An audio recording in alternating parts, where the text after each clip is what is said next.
ਦੀ ਸਹੂਲਤਾਂ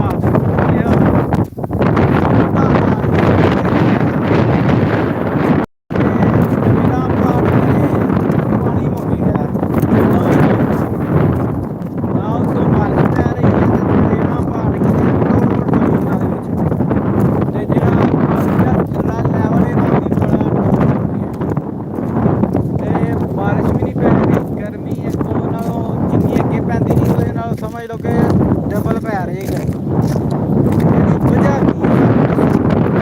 ਇਹ ਵਜ੍ਹਾ ਹੈ ਕਿ ਜਿਹੜੇ ਸਾਡੇ